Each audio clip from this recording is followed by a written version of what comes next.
Welcome to the Bookers Alliance podcast, where we hold the pencil and the pencil is power.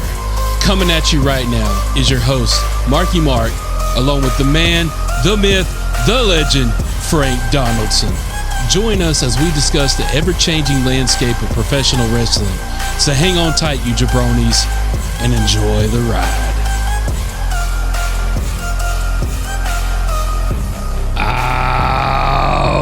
Welcome in, everybody. Thank you for joining today's episode of the Bookers Alliance podcast. Come on inside the house, bring yourself up a ringside seat, get your soda, your popcorn, your whiskey, get everything you need. You got a Chi-Town Chamber coming up. Oh yeah, it's time to go back home. Homecoming time. Let's get it. Homecoming time. And to go on record, your boy, the flu had him down in the sleeper hold. His arm bounced for the 1 drop. His arm bounced for the 2 drop. But he kicked out at the 3 drop, and he's alive and well. I'm not 100% sure that's how it went. I saw you smiling, laying with your head on the pillow last week in there, resting, taking a week off from the show. I saw you smiling when you tapped out. I got in that chamber with the flu, and I kicked the flu's ass. All right. I did. Well, there you go. Got to show him who's boss around here sometimes. Yeah, we appreciate it. Although that flu kicked your ass for many more days than you kicked it. This is true. It had you laid up for what, a good week? I was down and out. Oh, yeah. I was down and out. So, yeah, I'm not 100% sure how much ass kicking happened on your side, but I know the flu did some ass kicking for you. It did. But I'm back. I'm better than ever. Was that Eric Bischoff? Eric Bischoff. I'm back and better than ever. Oh, yeah. I should have had that entrance music. Sure. What the hell? We got to get a new producer. Yeah, we got to get a new producer. God. All right, let's talk about our sponsor this week. We got to talk about Crown Royal XO. Ooh, blended Canadians. There you go. Got to mix it up a little bit. We got the X's and the O. I'm an X. All right, well, I guess I'll be an O by default. There you go. All right, so we got a cheers. Cheers to one Mr. AJ Styles, and congratulations, sir, for going into the 2026 Hall of Fame. Wow, what a twist on that, right? As Taker says, if you see me coming, that means you're going. It means you're going. Yeah. I like Taker in this role.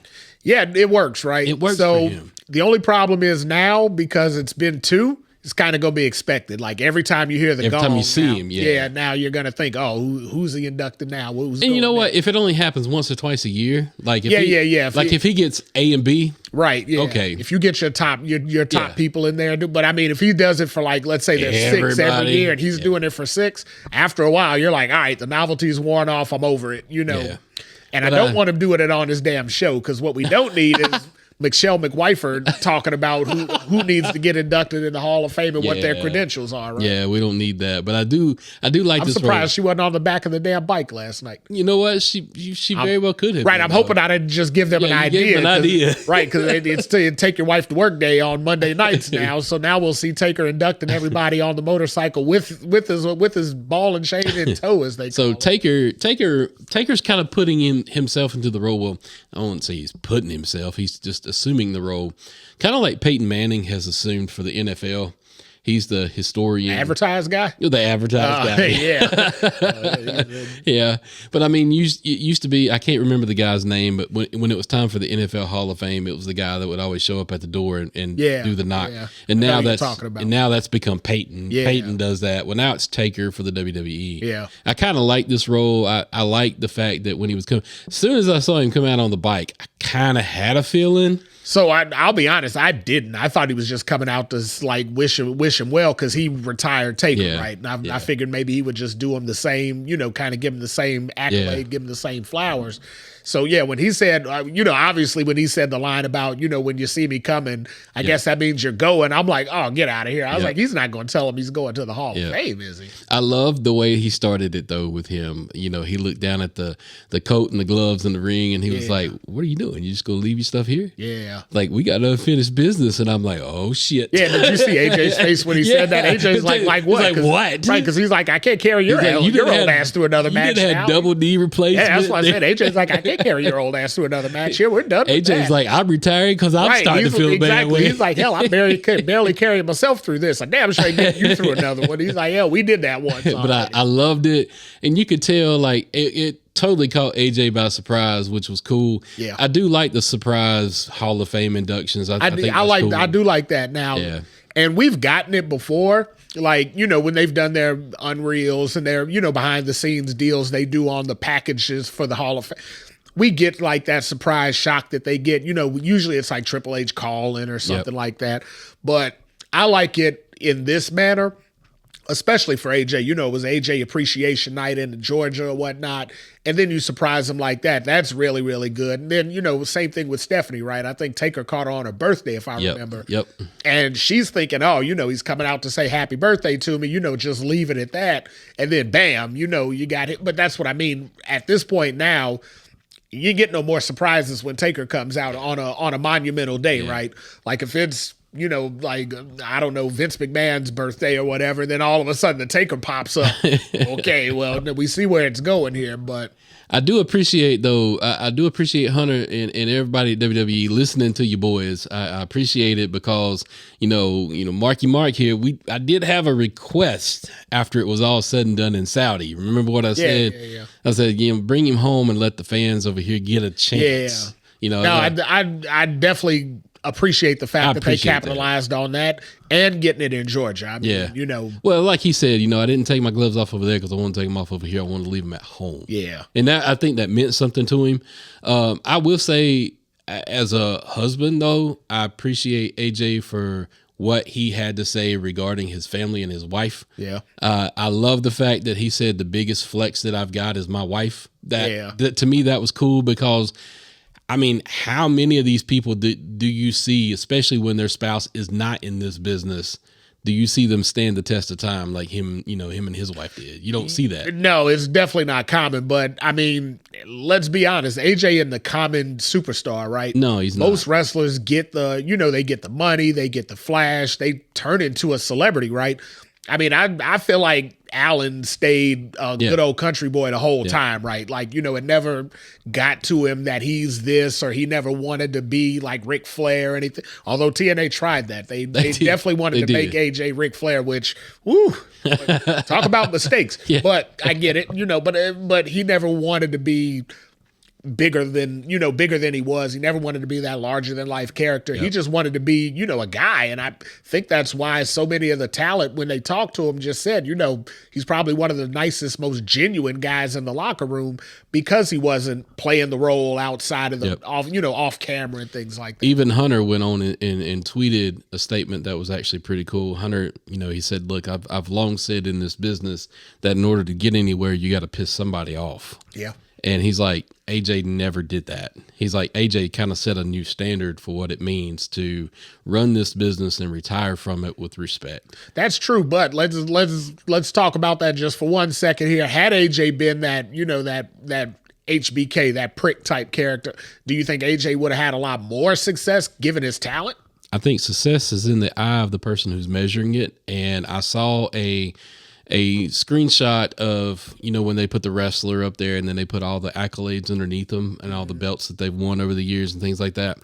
When you look at the murderous row of belts that dude's held over his tenure in all these different companies, I would dare say that is definitely a career that would rival the 17-time John Cena. Like that to me, I mean, granted, I don't know about that.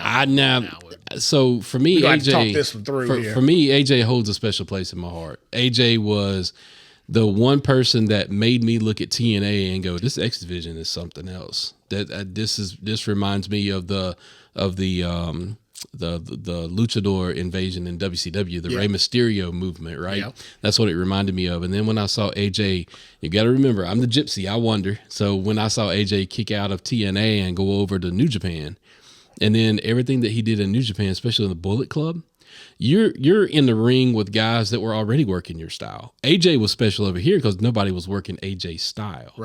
Right? So over there, everybody was a high flyer. Everybody was strong style. Everybody was, you know, button up, suit and tie, man of their word, handshake deal, blah, blah, blah. That's the Japanese culture. It's the Japanese way. AJ broke the mold over there because he was like, yeah, we can still be family. We can still be this, that, and the other, but I can still be a bad guy. And he was.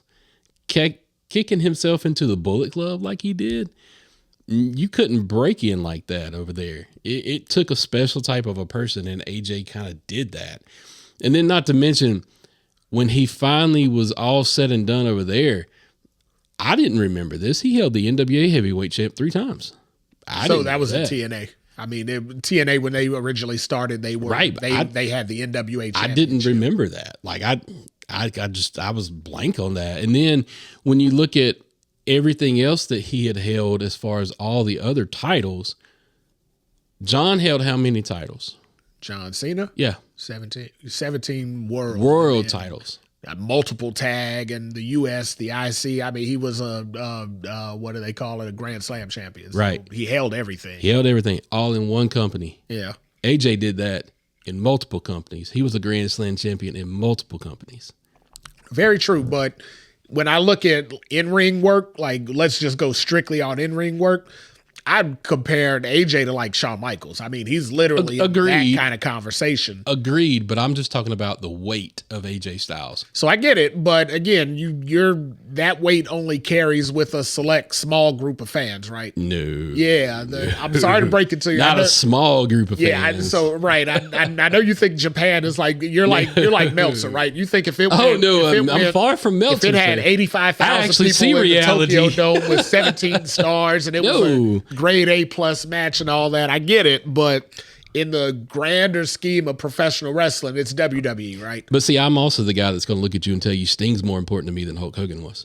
Right. Nobody's going to agree with you. You're going to say you're going to stand on an island. Doesn't matter. Right. So it kind of does, right? Because this is what Triple H and this is what what fandom is, sir. Right. But this is what all the wrestling people talk about is they say that small, IWC crowd, they're loud. They're tiny but loud. See, IWC. But they're not right. IWC, right? IWC is a community, right? Yeah. Yep. I'm not a community. I'm a one. You could probably get other people that would co-sign on things like I'm the one in 21 and 1, sir. Yeah, but they're going to be the people from the IWC, but the majority of fans, the worldwide fans who are more like me, are going to say, well, I didn't know about Sting until like 2000. The worldwide fans who are more like me. Yeah, I fit in more with the norm. I'm more commonplace. Who's the norm, sir? Who's the norm? Your average wrestling fan. Who's your average wrestling fan? Me. Just went over that. What are the norms? They turn on the TV and they watch it. They're not scaling the internet for it. They're not reading the magazines. TV and watch it. Right. They're not all over the internet. They're not scouring the web to go hunt down. They weren't tape traders in the 90s. These people aren't those people. These people are, I turned on Fox. So they're on casual Saturday. fans. That's most of your fans, yeah. Casual fans. Most of your fans are casual fans. Casual fans. Most of your fans aren't the diehards. The majority of your fan base is not the diehards. So why do we have to separate ourselves into casual and diehard? Why can't we just be a fan? Because when two fans talk, if they're on different levels of it, they're not going to have the same conversation. The casual fan ain't listening to our podcast, listening to all the history we talk about and all that, and they're really interested in it. If you think our major demographic and our podcast is appealing to the casual fan, I'm sorry to break it to you, but our numbers ain't going to get there because stuff that we do and things like this don't appeal to the casual fan. Again, the casual fan turns on Monday because they're used to it. It's habit. They may turn on Friday, but probably not, right? Because they got other stuff going on. Oh. And then they'll check out a PLE now on Netflix because it's easy to get, or an event on Netflix because it's easy to get. Okay. But they're not subscribed. They're not going out of their way to get like ESPN Plus or whatnot to go watch PLEs anymore. Sounds like those are your casual fans. They're watching once or twice a week, maybe 5-6 times a month. Sounds like we need some casual fans and some fans and some IWC fans and some wrestling fans and some TNA fans and some AEW fans. Are there any of those? Yeah. So again, we don't cater to any of those audiences. But it sounds like we need some fans to reach out on our social media platform and speak out, because it sounds like Marky Mark and Frank over here, we got a different opinion of what a fan is. Yeah, good luck getting that. But so even in that vein of thought, we don't even cater to the AEW fan anymore because it's not interesting. I mean, if we had to eke out 45 minutes of AEW content for a show, How bad would that would be the week I got the flu and said I couldn't. There is one thing in AEW right now that is kind of interesting. What's that? When Jericho leaves? Nope. That's the only thing I'm interested in right now. Nope. What you got over in AEW that's floating your boat? Why all of a sudden did they fall off? And why all of a sudden are they starting to climb back? All of a sudden they fell off. They fell off. It took like 2 years for them to completely fall off. I watched a couple of videos a couple of weeks ago of some matches that happened in 2024. Fantastic matches. I forgot they even happened, but they were incredible matches. I sat and watched them and I was like, damn, why don't I remember that happening? One of the matches that I watched was Will Ospreay versus Ricochet versus Takeshita. Who? I don't even remember that match happening. I don't even know who those people are. It happened in 2024, and I'm like, damn, this match was incredible. Why did I forget about it? Short of Ricochet, I don't even know who those people are. So that's what I'm trying to explain to you between the diehard fan and the casual fan, right? Most people like me are like, who? They might know Ricochet, and that's if they've been watching more than 5 years. See, I can't subscribe to the whole breaking into factions of fans anymore. I'm just saying we're all fans. Yeah, but everybody there's levels to that, right? Like, I'm a 40-year fan. Do you think I'm going to have a good wrestling conversation with somebody who watches once a week? I think you got a lot you can teach somebody. If they're wanting to learn. But if you're a casual fan, how would you know they wasn't able to learn if you don't? Let me ask you this. You're a casual fan of the Panthers, right? Like, you'll watch the game if it comes on, but you couldn't care less if you see it or not, right?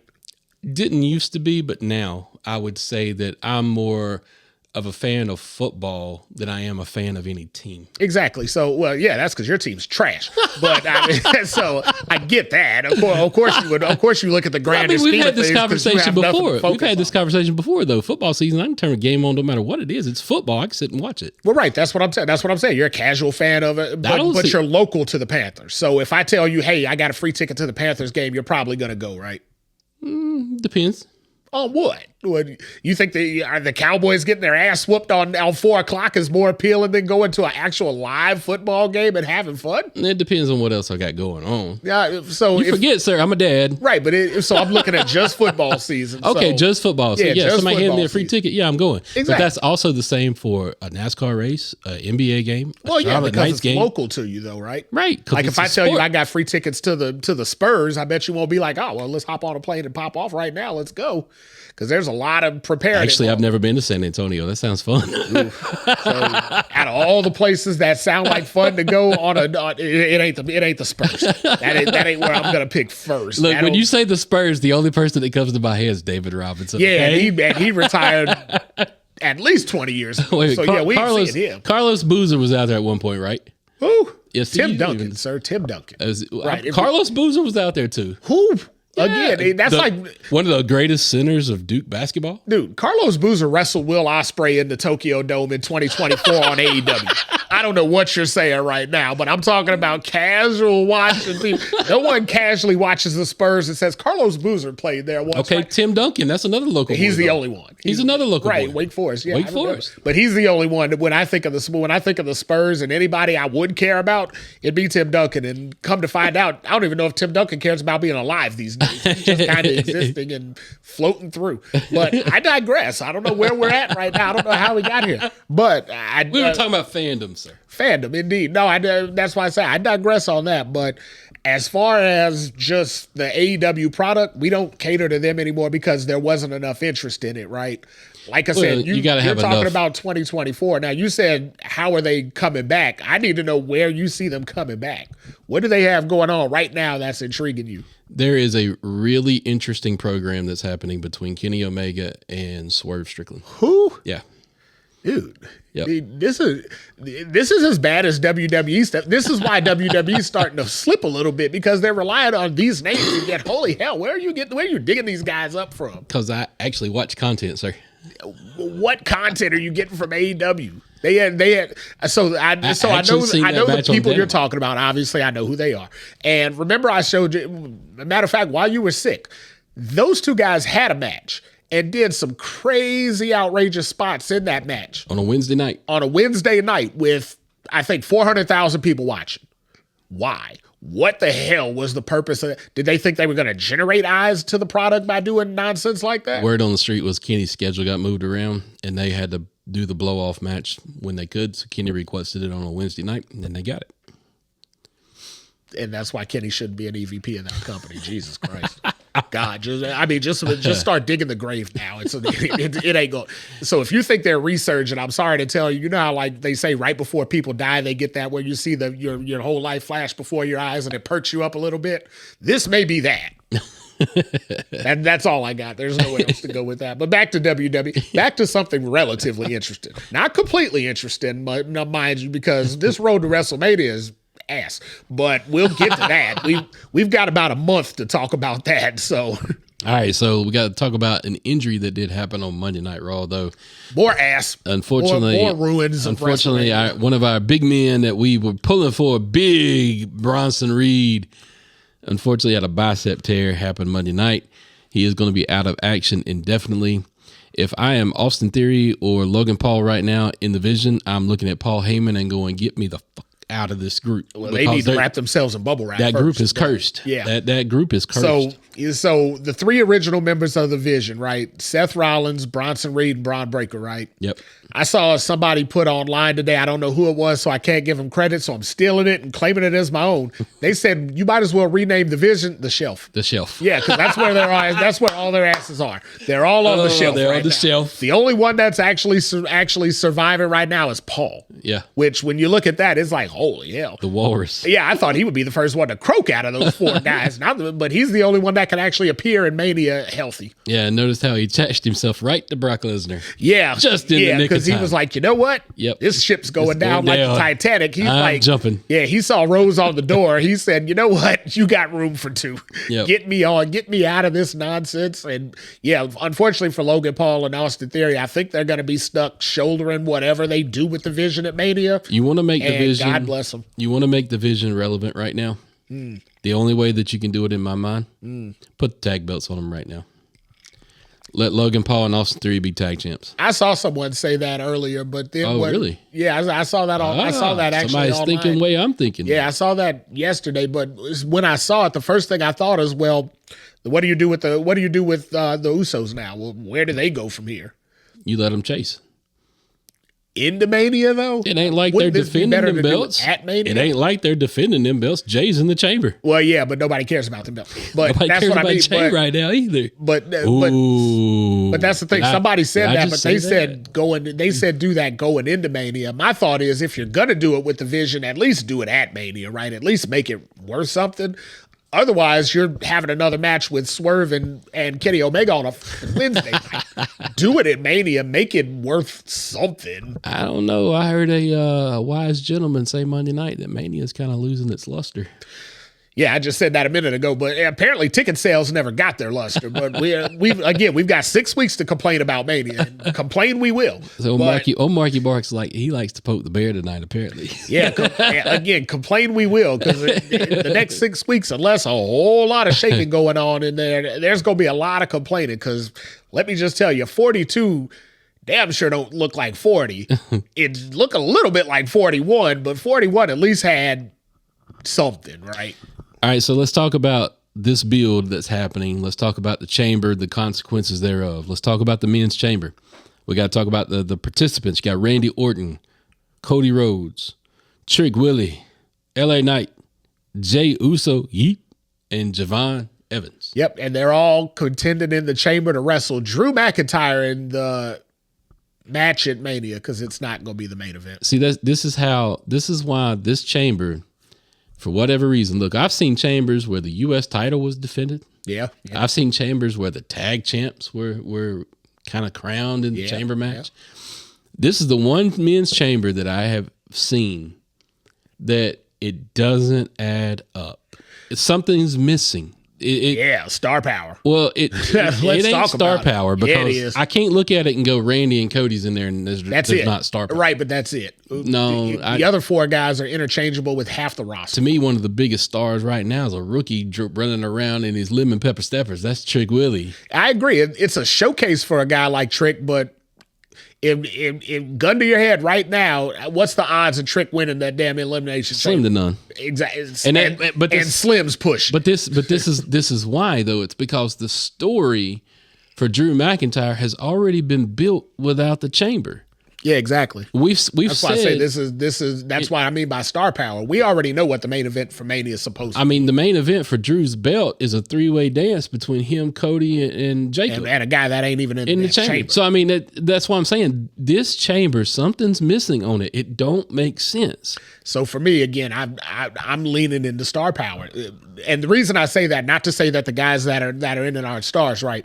But again, I feel like Trick is there just for the showcase. I feel like Javon Evans is just there for the spot because he's going to do some high-flying ass spot off the chamber that is going to blow everybody's mind. I'm excited as hell to see it, but again, he's got less of a chance to win than Trick does. LA Knight, I think he's in there strictly for fan service because the fans are starting to try to clamor for LA Knight again. I would agree with that. And I feel like they're just trying to cater to, again, that loud minority that's clamoring for LA Knight. They're just trying to cater to him. And then Randy and Cody. Those are the only two guys that I'm really like, man, one of those two guys. And hell, I don't even remember the sixth guy now. So I just said five. Jey Uso. Yeah, I was going to say, I just said five guys, and I'm like, hold on. I don't even remember who the sixth guy was. That's because it wasn't supposed to be Jey. It was supposed to be Bronson Reed. Yeah, no kidding, right? But unfortunately, the Vision took that out because the Vision saw long ahead of time that none of those guys would see Mania this year. Wow. You would think all three of them were positioned to be like main event players going into Mania, and all of them are going to be sitting in a booth at Mania. You know what this tells me, though? Huh. Paul is a sorry as hell oracle. Because an oracle is supposed to see the future. Yeah. He can't see nothing. He got that completely all wrong. He can't see nothing. But but it makes sense though, because as we learned on the Unreal show, Paul's part of the creative team, and clearly creative has no clue what they're doing right now. So Paul's just in that mix. So out of everybody who's on here, who you picking? Who's your winner? It's already Cody. I mean, if they go, so I don't think it is. There's no other way to go. Otherwise, you're making it a 4-way dance at Mania. And I've said I'm numerous sticking to my times, guns. I think it's going to be a 4-way yeah, I've dance. said numerous times the last thing, and I mean the absolute last thing we need as a Mania main event is a 4-way. I think it's Randy. Yeah, that's the obvious, the only other option, right? Because none of the other guys, like I said, the other guys, they're plug and play. But but if it's Randy, then we're staring down a 4-way. Now, I heard through the scuttlebutt that we always talk about here that the Mania card's in flux right now because of the injuries, because of the lack of interest, because of the no ticket sales. So I hear that everything's up in the air right now. Anything could happen at Mania. What they shouldn't go to save a flailing Mania is a damn 4-way. I'm telling you right now, that's a devil's curse on. Who's your dark horse? Who you picking? If you had to pick one that's not the obvious choice, who you picking? Trick. I mean, Trick is a superstar. You want to have your look, and Jay, I love you, man. I love you, man. But at this point in my fandom of watching you in the ring, you are nothing more than an entrance, sir. Yeah, it's not right. It's not going to be a WrestleMania main event. I'm sorry, but if you want to put Trick Willie on the map, 40, 50,000, 60,000 people yelling, whoop that Trick. Well, maybe 40, because they haven't sold that many tickets yet. Tickets. Maybe 40. But look, you want to put Trick Willie on the map, pull the trigger.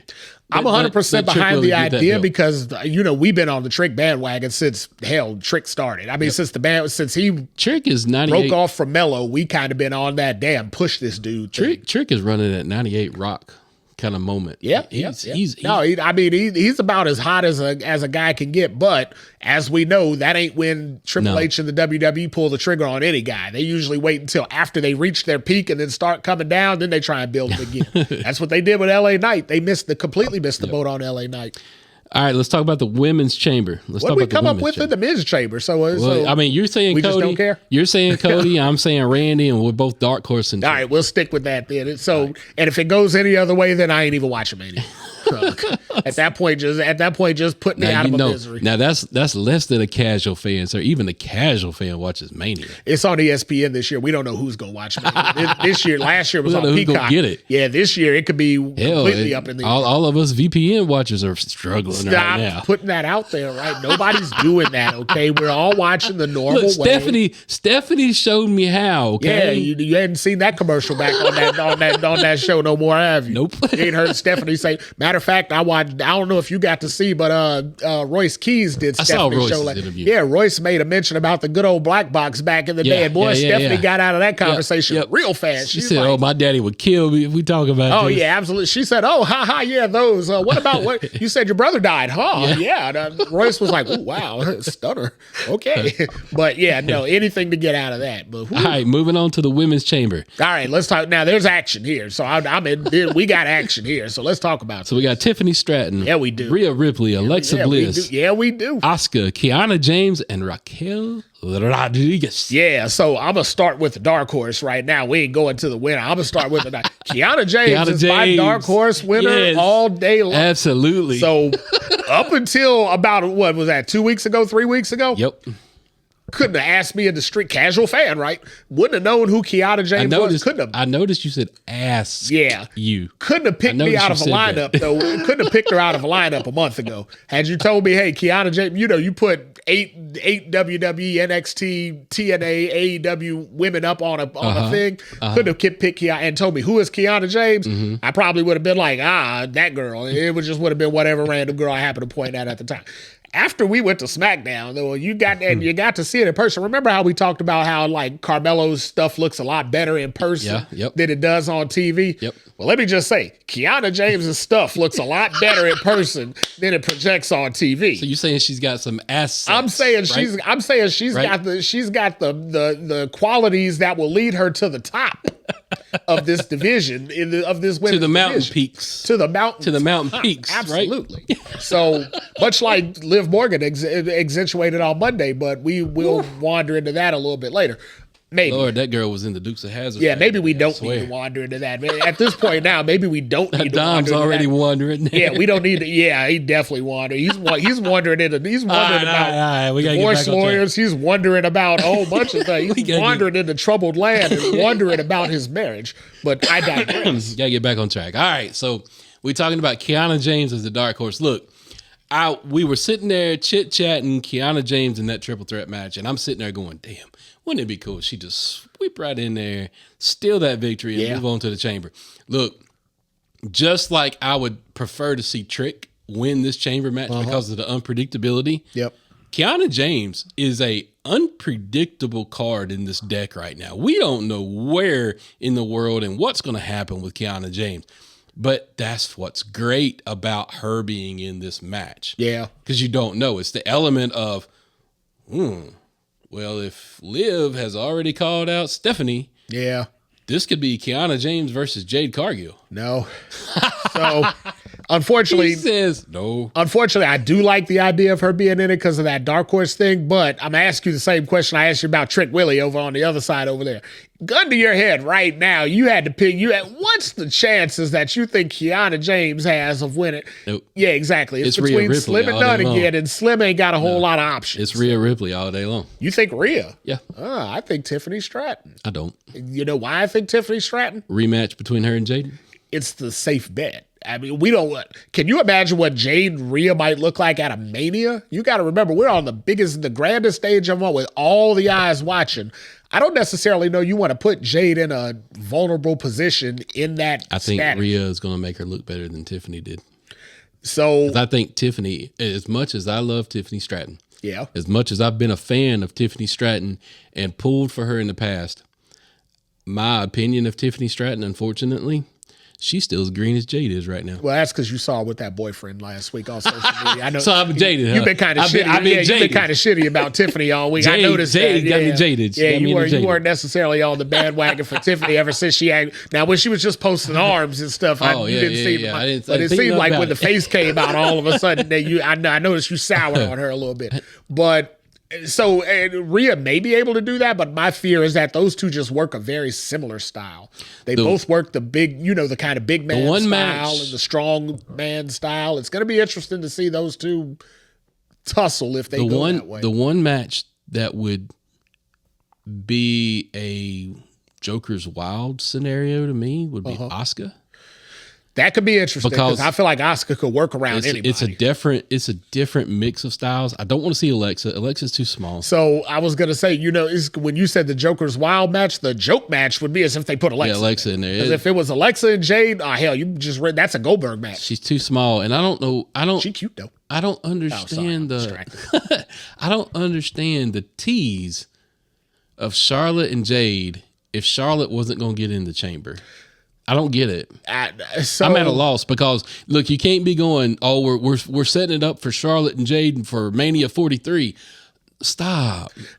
So I don't think they're setting it up for that, but I'll be honest, when I saw that and then I saw the group that got in the chamber, I wouldn't be surprised if Jade doesn't come out of Mania as the champion. Yeah, she's going to retain. I feel that way I think too. She's going to win at Mania, and I think her and Charlotte are going to work in SummerSlam. Yep. Yeah, so I think that was kind of the, let's see if there's interest for it. Okay, we got interest for it, so there's something there. Now we got to build Jade up as a stronger champion because she still only had one damn defense. She looks, she's $1 million with that title, but in the ring, it's not translating the same way. But if you can get her to start working with, more who Jordan Grace is and more people that can make her look better. Let's say she works with Rhea at Mania. If she goes over on Rhea, oh well, hell, she's the epitome of the women's division at that point. Serve her up to Charlotte at that point, it's worth it. I think serve her up to Charlotte now, she's overmatched and it would be bad. I think to make Jade retain and look credible at Mania, it needs to be a Rhea Ripley. I do. I think it needs to be a Rhea Ripley. I'm not going to sugarcoat it. I'm not going to mince my words. Jade, I like Jade. I don't like the character per se. Well, I don't think they know what they want to do with her character. And that's my problem. Yeah. That's my problem. And it's not on her. That's not her thing. It's not on her. Because she just goes out there and does what they tell her. But her character is very reminiscent to another person's character that I despise. I don't like it either. And that's Miss CEO. Miss Similar. It's too similar. It's that I'm that bitch. Okay. Yeah. Okay. Right. Well, be that bitch then. Quit telling me that you are. Show me that you are. Well, so different from Mercedes, different from her. When you look at Jade, she's that bitch, right? She ain't got to tell me. No, she don't. That's need the to part tell I me. don't like about it.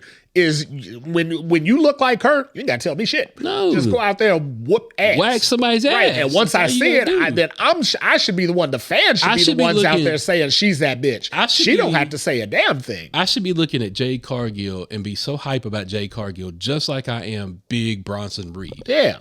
I should look at Jade and go, damn, whoever gets in the ring with her is in trouble. So, right, same difference. And she has the personality to be where Trick is right now. I mean, if they pushed her if they gave her a character arc that she could get behind, then she could be as popular as Trick. You want to know how to spin a character arc into something that people actually give a damn about?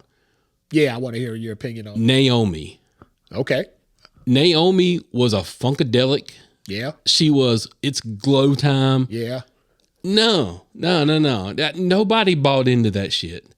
And then all of a sudden, the Naomi where you got to proceed with caution. And not only did you tell me that I had to proceed with caution, you showed me that I had to proceed with caution. Hell yeah, I bought into that gimmick all day long. You know how they make Jade a character that you care about? Let Jade be Jade. Yeah, let her be Jade. First of all, she ain't going under a gimmick name or anything. She's legit Jade Cargill, right? Yeah. Just let her be her. I mean, and not everybody's on this, but I just saw her on TikTok Live like 2 hours ago, right? She was riding in the back of a limo, just talking in the car. Just, she was saying how, her husband's rich and she legit said, I can make more money sitting on his lap than I do at wrestling, but I do it because I love it. Right. Well, let her go out there and say that. Yeah. Let her go out there and say, I'm the baddest at this because I want to be, not because of anything else, not because of the back, not because they're pushing me, just because I am. Yep. That's all she's got to say. I'm the baddest bitch in here because I am. Period. You don't have to convince me. You don't have to do it. Just say I am who I am because I said that's who I am. Period. And then let everybody come up and prove me I'm wrong. And as she puts challengers down, apparently she can only work with B-Fab and Michin. But as she beats them week in and week out for the next couple of months, she proves it, right? She backs it up by saying it. But just go out, she wanders out there. They give her this pre-written speech and they're like, go out here and say it just like we wrote it. And I'm gonna be controversial because that's what I do. You got like 4 white dudes writing a speech for a black woman to go out there and give a speech on and cut a promo. No, hell, you ain't reaching what she should be tapping into. They can't. Unfortunately, they just can't. You're there. There's no other way possible to get to it but that. Yep. They can't say what a black woman would say to her fans. Yep. They can't. They can't. I give them all the grace in the world for trying. It ain't working. Let her be her. But that's also why, though, and this is just a casual fan's opinion, looking into everything that I'm seeing, that's why she gets stuck with B-Fab and Mi-Chin. Exactly. It's the stereotype. Yeah, it's the hood, the hood black chick. Yeah, exactly. It's the look of it. Yeah. And that's, at the end of the day, there's no better way to put it. There's no more subtle way to put it. It just is what it is. Yeah. Now, we've leaned into this conversation before when we were watching the Unreal thing. Put a little bit of diversity in that slot, in that damn writer's room or whatever. Tis true. And I get it. Triple H probably thinks Road Dogg is that diversity.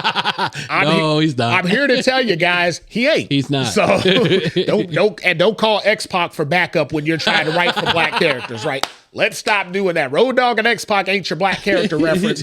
And we damn sure don't need Kevin Nash chiming in on his podcast talking about Bojangles and shit about trying to figure out how to work out shit for black characters. Oh, my God. To hell with all that, right? It's the last show of Black History Month. We're broadcasting this on the last day of Black History. So I'm going to say some black shit today. And that's what I'm going to say is 3 old white guys ain't going to write for black characters and make that shit believable. Unfortunately, it ain't going to go. And yeah, I know I done messed up all the cussing on the last month. So yeah, we're probably R-rated this week, but it is what it is. Tell the kids to pick up next week. They might have to miss this, but we going to speak some truth today. All right. So we had a dark horse, Kiana James. I'm saying Rhea as the probable winner. Who you got? You saying Tiffy? I'm saying it's Tiffany. Tiffy. Okay. Yeah. I feel like they got to stick with safe. All right. Let's talk about, there's 2 more matches on this pay-per-view, by the way. Holy hell. Yeah. Where are we fitting in 2 more matches? Oh, I get it. The Chicago guys. Yeah, the Chicago people. Yeah. Let's talk about Becky and AJ Lee. Uh-huh. So yeah, that's it. Yeah. I mean, look. Had this happened at SummerSlam time, I would have been all in on it. Because, I mean, they were throwing barbs at each other. They were ready to go. I am not into the psycho chick, Becky Lynch. I'm not into... Hell, ain't AJ Lee the psycho chick? I'm not into the psycho chick, AJ Lee. Look, both of these character arcs are doing nothing for me. Yeah. I appreciate the fact that AJ is back into our world of professional wrestling. I think that's very cool. Yeah. If I'm honest, I never was a huge AJ Lee fan to begin with. Yeah. But in the same vein of talking about all of this, I think it's cool that you've got AJ Lee chasing the Intercontinental Women's Champ, which she's going to win, by the way. She's going to win that belt. No Chicago characters losing Chicago. Yeah, she's going to win this belt. But at the same time, that part of it's cool. This does nothing for me as a fan. No. I'm sorry. I'm only interested in this match because it's AJ Lee in Chicago. Yeah, exactly. That's the nail on it. This could be AJ Lee versus Velvet Sky in Chicago, and I'd be like, now that would be I'd be interested in that for a completely different reason. Yeah, for a completely different reason. So as I can't even remember who Mike Tenay would say. Let the pigeons out. Loose. Yeah, let the pigeons Taz would say that too. Taz had the line. Everybody, all the color guys found their way into that into that. That was like Lawler's puppies. Oh yeah, same difference. Ooh, wow. Yeah, we can't go back to those days. No, we can't. But yeah, so if this was AJ Lee anywhere else, I really wouldn't care. Yeah. The only reason I care is because I know Chicago is going to give her the biggest, warmest welcome known to man. They're going to pop nuts when she wins the title. I mean, they're going to freaking explode there, and it's going to be great to see. It's going to give me chills up my spine. I'm going to wish I was home because I ain't going home for this because it's too damn cold, too much snow. Don't do that. Yeah, so I ain't doing that. But yeah, it's going to give me all the thrills and chills inside. And then on Monday, when she comes out and says, I'm the champion, and here I'm going on my way to WrestleMania, I'm going to take a big yawn and just be like, whatever. You know it's going to be a rematch at Mania. There's no other way to go. Yeah, that's what it's going to be. I feel like Becky's going to win that rematch, and then I feel like AJ's going to disappear until like SummerSlam. Yep. But because, I mean, hell, you talk about part-time stuff, and CM Punk said he's here every week. Well, he's coming alone because, hell, he ain't bringing the ball and chain with him, that's for sure. All right, let's talk about the heavyweight championship matches on the card for this night. This is CM Punk versus Finn Balor.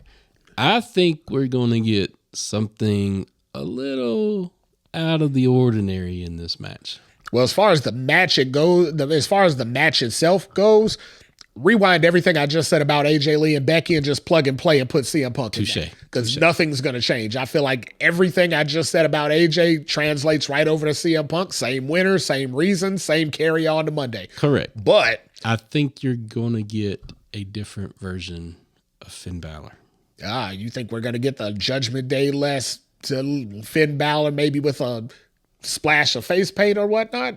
I either think we get a Demon Finn Balor or we're getting Bullet Club Finn Balor.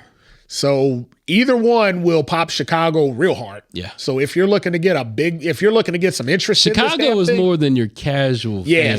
And that's the thing. And that's why I'm the fan I am. So keep in mind, I represent the casual fan here. I never said I am the casual fan.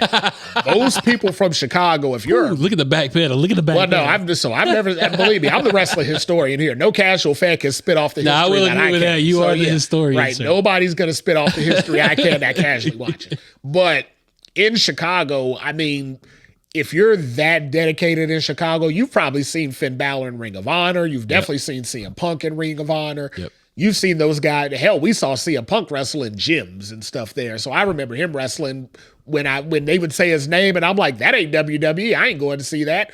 And then I'm like, oh, it's $6. Yeah, I'll go. Why not? Right? I got 2 hours to kill. Right. So you just kind of do it, right? But if you want to make a crowd care about a match that there's really no reason to care about, that's the way you do it. You put some kind of flair like that on it, and then you'll get the crowd to buy it. Otherwise, they're going to yawn their way through that too, and it's going to be we blow up big for CM Punk's entrance. They're going to go freaking nuts when that happens, and then the bell's going to ring, and they're going to be like, whatever.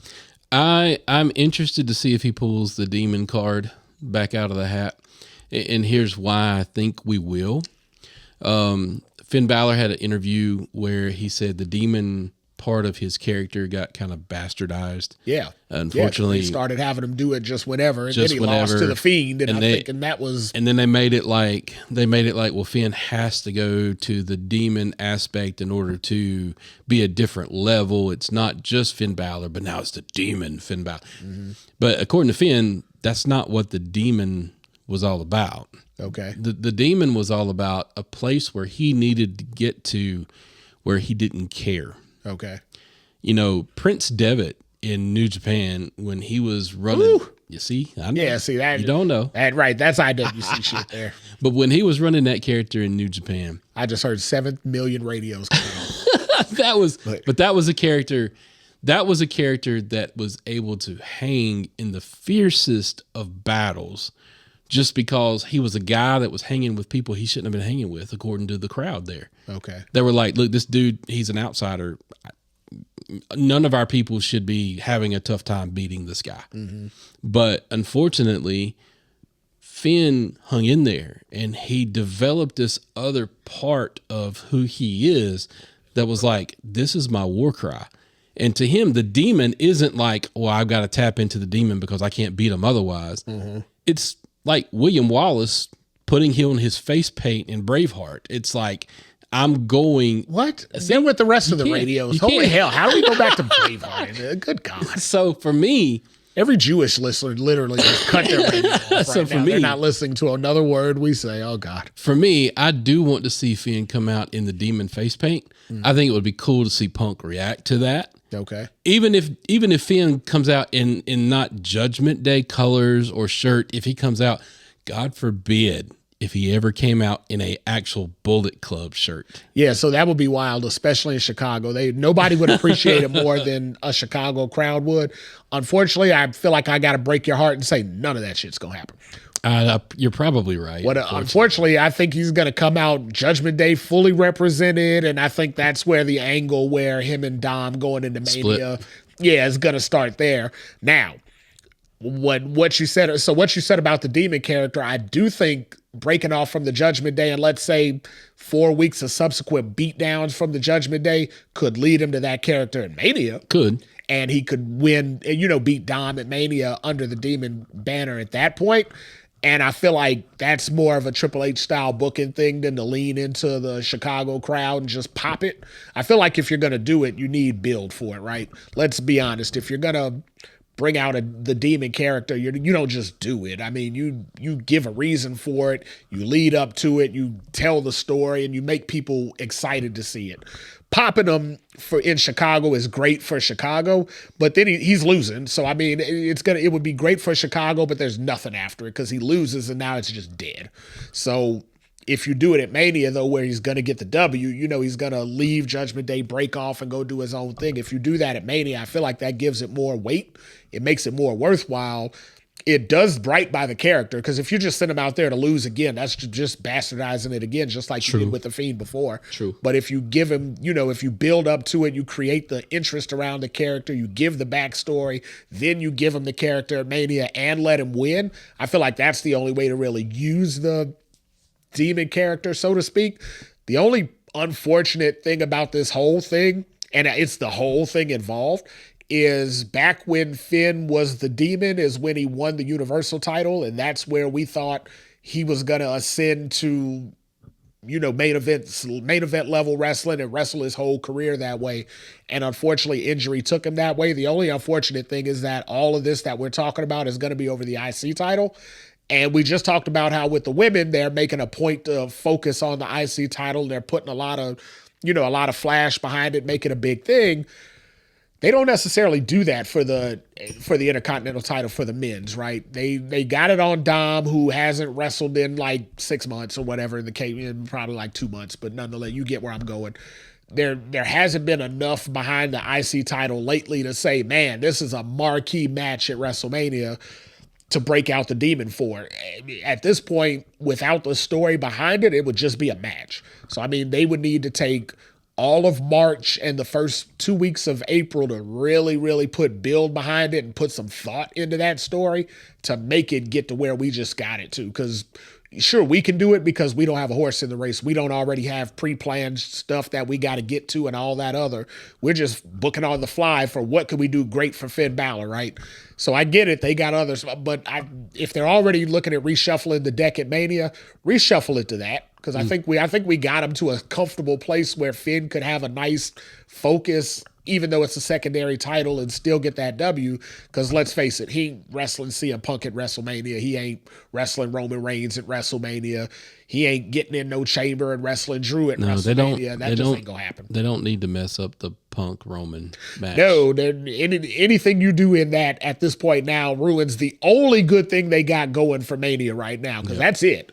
As far as Mania sits today, that's the only thing they've got to market that show on. There might be something else they got going, and we just don't know what it is yet. Well, but that's what I mean. As far as selling tickets. What I'm saying about is right now we're trying to sell, I think they're trying to sell 60,000 tickets for 2 nights. Yep. Right now, they've sold 37,000 a piece for both nights, and that's only under the premise of Roman and CM Punk. If you mess that up, now your 37 may never grow. But I've only got one question for you, sir. What's that? Who's in the box? Who is in the box? God help me. If it's anybody besides Chris Jericho, it's dead on arrival. They might as well write DOA on it. I know who you're going to say who it is, and oh my God. It's Vince. So if Vince was in a box, it'd be laying down. So when you see Vince come out of a wooden box, that wooden box will be laying down and getting ready to go 6 feet under. So I believe fully, wholeheartedly, who is in the box is one of Punk's friends, and it only makes sense for him to show up in Chicago for Punk in a match. I really do believe that it's Danhausen. God damn it. I really do believe that. I hate that I even said that on recording here, but oh my God, that's the worst. Oh. Unfortunately. Man, if they do that, so again, they might as well just put DOA right on the box and ship it right back to AEW. Yeah, look, I get it. I get everything. I think that was legit my impulse reaction that I said they should write return to sender and send it right back to AEW. Isn't that what I replied to you when you told me when you sent me that video? Yep. Yeah, it's the first thing that came into my mind now is good God if they do that. Oh. That's worse than the gobbledygooker. The whole box gimmick within itself has been something that I've looked at and I'm like, this is stupid. Like, yeah, it can't get better. Look, you guys are honestly going to have to pull a damn rabbit out of your ass in order to make this interesting. They just need to pull a rabbit out of that dumbass box. But that's the thing. What rabbits do you have to pull? Now look, if they pull a damn rabbit out of its hat on Saturday and it takes everything by storm, and this is the craziest thing we've ever seen, I will humbly eat some crow. Well, we got a couple of minutes if we don't wander off. We got a couple of minutes. Give me, I don't know. So we're talking about a rabbit out of a hat. Rabbit's foot. If you had your wish, who would you wish it could be? Who would I wish? It don't matter for whatever reason. I don't care who. Give me your whatever. If you could have, if you were booking and you had unlimited funds, everything was your way, who would you put in that box to make it interesting? Current talent? Don't matter. Yeah, you get, as long as they're alive. As long as they're alive. Yeah, so don't tell me Hulk Hogan, because that would be interesting. Now, again, don't get me wrong. If he pops up out of the box, I'll pop, and then I'll probably never watch wrestling again. But so there would be something that would make it interesting. But I again, though, you're talking again to somebody who you say is a loud minority. Oh hell, if you tell me somebody from New Japan, we're playing the song. No. Oh, thank God. So it's gotten passed around from general manager to general manager, right? Okay. It's gotten passed around from Adam Pearce to Nick Aldis. Yeah. And then Adam says on Monday night, you know what? Send it to Chicago. It'll be a box that both me and Nick open together. Yeah. Right? Cool. Let them open that box and let them both find their ring gear in there. Ugh. To me, that would be interesting. I would hate to see those two wrestle. God. I don't want to see them. I don't even want to see them wrestle each other. But well, yeah, but if they're putting the ring gear on, they got to wrestle each other. They've had it in the past. They've had it with Braun Breaker and Adam Pearce, and then with Randy and Nick Aldis. Yeah, they've had their chances, right? Yeah. So to me, I would kind of like to see that. The only other thing that I would like to see in that box would be, at this point in time, would be Chris Jericho. That would be the only other. That's the only realistic thing. Yeah, that's the only thing realistic. So if I had my wish, if I was going in the magic hat, as you say, to pull out the biggest trick, I'd make it The Rock. Because I mean, at this point now, WrestleMania is dying. It's on life support. It hasn't died yet, but it's getting there. I understand where you're coming from. It's the only thing that's going to save this mania. But if I'm looking at that box and the freaking Rock jumps out of it, the Rock's never coming. I'm looking at that going, what in the hell level did you stoop to? That's horrible, dude. You're the freaking final boss coming out of a box. So let me correct. It wouldn't be the Rock in the box, right? So it better not be. No, yeah, because if the Rock goes in the box, then at that point they should put his Hollywood career back in that box and ship all that shit out of here, because that's awful. But no, so if you want to be creative with it, I mean, it might as well be Travis Scott at that point. So that would actually be funny, because his career is definitely in the box. But so what I would do, have them open the box, have them just pull the front off, because they're doing the whole Christmas Story thing with the leg in the box, and it's a major award, blah blah blah. Have them open the box and have the Rock's People's Championship belt in there. That'd be cool. Now we're starting to talk about an interesting way to do it. Oh, and that's why I said I thought this through before I said it. I didn't just say it off the cuff. I thought that if you do something like that where you just get you can't have the Rock in a box, right? Because that's hell in a handbasket. But you have some major tease that lets you know it's the Rock and he's coming back. At that point, explosion. At that point, now WrestleMania has created interest. Now you want to know, how is he going to factor in? What role is he going to play in it? Now you're invested in, oh shit, that box just paid off.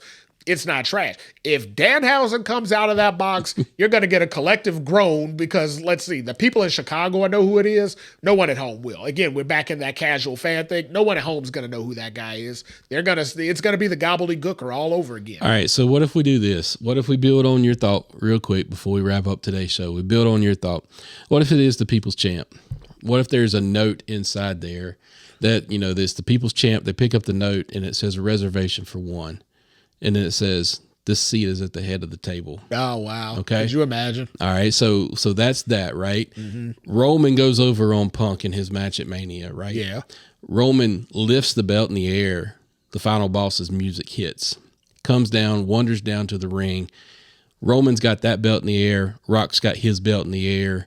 And then all of a sudden you see The Rock do 4-3. I like that. Now all of a sudden I'm back interested again. And now you got a year-long build between Roman and Rock. Yeah, absolutely. The only problem I see with that is Hunter, take some notes, damn it. He should definitely be writing that down somewhere. But if I'm Hunter now, I got a little bit of reservation because who knows if The Rock's gonna be there next year, right? He tried that. Hunter says he tried that shit once already where he said, let's work into next year. And by the time we got to next year, Rock said, oh, to hell with this. He said, this is garbage. I'm out of here. If you give him Roman Rock, though, I feel like that's the only way you're locking The Rock down. That's the only way that I think at this point, that's the only way that's The Rock's retirement match at that point. Yeah, 100%. And it's in Saudi, so at that point you can send him into the Hall of Fame. You can do whatever you want over there because over there it's going to be carte blanche. But I like the way we're thinking about that. That might turn into another story. We might need to write this out a little bit further, possibly submit it along with a couple of applications to the old HR department at W and just tell them, y'all could have this. We'll trademark it first. We'll put the little TM on it and tell them, y'all could have this because we're more than willing to sell this idea to you. But we're not selling it for cash. We're selling it for a couple of jobs and some stock options. Absolutely. But we'll talk about that in another episode. We'll get to that when we can. We got to be running out of time this week. All right, everybody. Thank you for listening to our show today. Yes, it was an extra super long episode, but hey, we had to come back hitting you with the 1-2 because, Marky Mark was down with the flu. So yeah, he almost took the 3. We had to come back hard. So thank you for listening to today's episode. Reach out on our social media platforms. Drop us a line. Hey, and remember, casual fan, IWC, what kind of fan are you? Drop us a line. Let us hear these thoughts about this whole fandom thing we got into. Let's hear your thoughts. But thank you for everything, and we bid you adieu. Peace. Oh, we forgot to Today's talk about podcast was produced by SBP. You can find our podcast on all major podcast platforms. Also, connect with us on our social media accounts. Search for The Bookers Alliance on Facebook, Instagram, YouTube, and X.